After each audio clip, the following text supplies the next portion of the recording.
Ladies and gentlemen, welcome back to the week 3 of the playoff eliminator.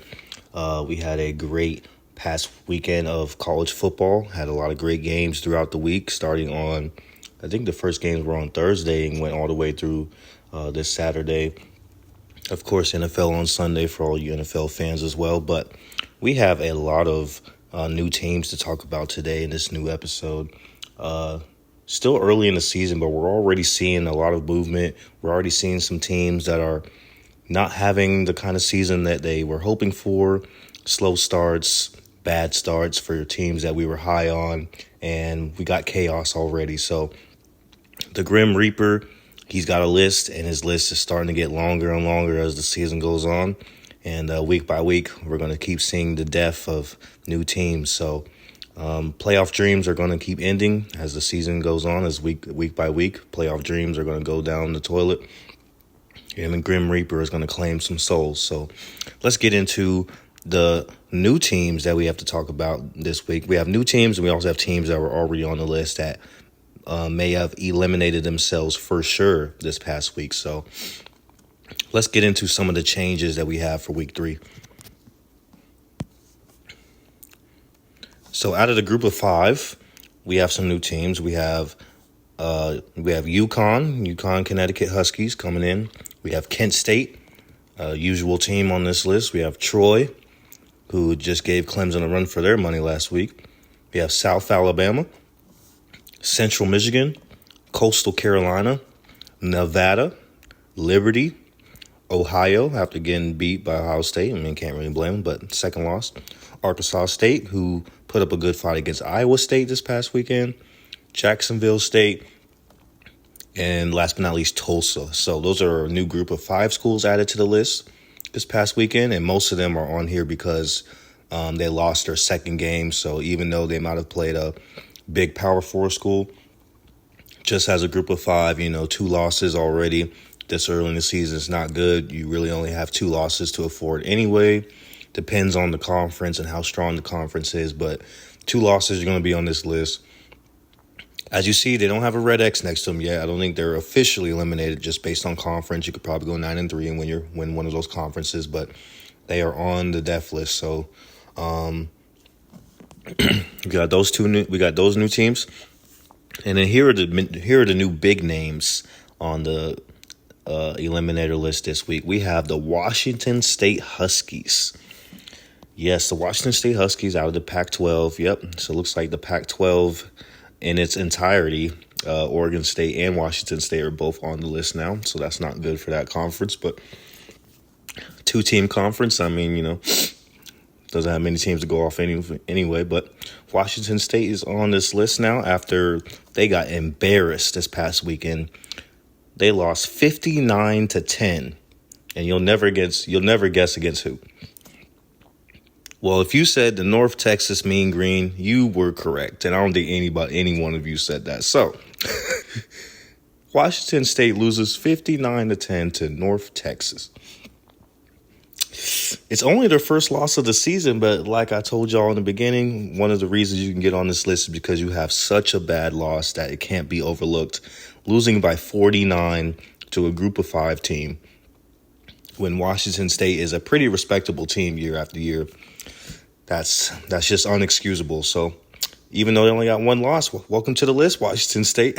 After a performance like that, can't be forgiven. So Huskies are here. Virginia Tech. Yes, Virginia Tech. Other than Sandman, I'm not sure what this program has going for them anymore. And then especially this season as well, double down on that. They go 0-3 to start off the season, and they just lost to Old Dominion at home. Old Dominion is a group of 5 team, and they lost by like 24 at home. So 0-3, and with a loss like that, Virginia Tech is not only on the list this week, but they are now officially eliminated. I don't see a way they get to the playoff. 0-3, lost to a group of 5. Don't see you coming back from that. So the Grim Reaper snuck into Virginia Tech's room last night and left a bloody trail. So their playoff hopes and dreams are now dead. Notre Dame. Crazy, right? To see the Notre Dame Fighting Irish on this list only 2 games into the season after going all the way to the national championship last year. Yes, the Notre Dame Fighting Irish have been officially added to the list. Not eliminated. Not eliminated just yet. But as we talked about before, Notre Dame is not in a conference. They don't play a conference schedule. They don't have a conference championship game to look forward to. They cannot afford to lose more than 2 games. And they're 0-2 to start off the season. Even though they're against 2 good teams, Miami and Texas A&M, they lost both of them. They're 0-2 to start off the season. They only got 10 games left. There's no 11th game for them. So they would have to go 10-2 to even have an opportunity to make it. And that might not be enough even in the end. So welcome to the list officially, Notre Dame. I'm very surprised to see them on the list this early, only week 3. But yes, they are here now, and one more loss, and I think we might be able to stick a fork in Irish, so they better be perfect from this point on. Just wanted to mention Florida briefly again. Florida was on this list briefly last week. They are not officially on the eliminator list for me yet. They're just one of the honorable mentions. Well, for the second week in a row, they lose, so second straight loss. That brings them down to 1-2 with a loss to a group of 5. Can't officially put them on the eliminator list yet because it's only their second loss. They're in the SEC, yada, yada, yada. They might have a chance to turn around. But Florida is not looking great so far this year. Very disappointed in them. I had high hopes for them, even with the schedule. But now that we know that they're not very good and they still have this schedule, Florida will be on this list soon. So stay tuned for Florida. Nevada, just to mention, Nevada's on this list because they lost to Middle Tennessee State at home, and Middle Tennessee State has already been eliminated. So that's a really bad loss. And then briefly, Kansas State lost their 3rd game already. They are 1-3 to start off the season. They lost to Arizona on Friday night. A lot of people might not have been tuned into that, but they lost to Arizona on the road. They're eliminated. Crazy to say, but the team that I picked to win the Big 12 this year has been the first Big 12 team eliminated. Kansas State is eliminated. 1-3 start and played badly in all 4 games, even the win. I don't see how you come back from that playoff-wise. You know, there's still probably a mathematical chance they win the Big 12, but I just don't see it, especially with how the Big 12 is going to be pretty competitive this year. So Kansas State, stick a fork in them, man. Maybe next year, but I guess this was not their year like we thought it was. And then a team a lot of people are talking about right now, the UCLA Bruins. Nico Imaliava coming over from Tennessee, thought it was going to improve them a little bit. It has not. Not at all. I think they're even worse now.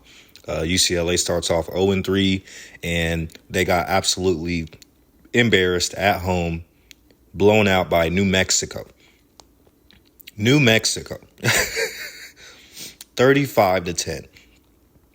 Just embarrassed at home.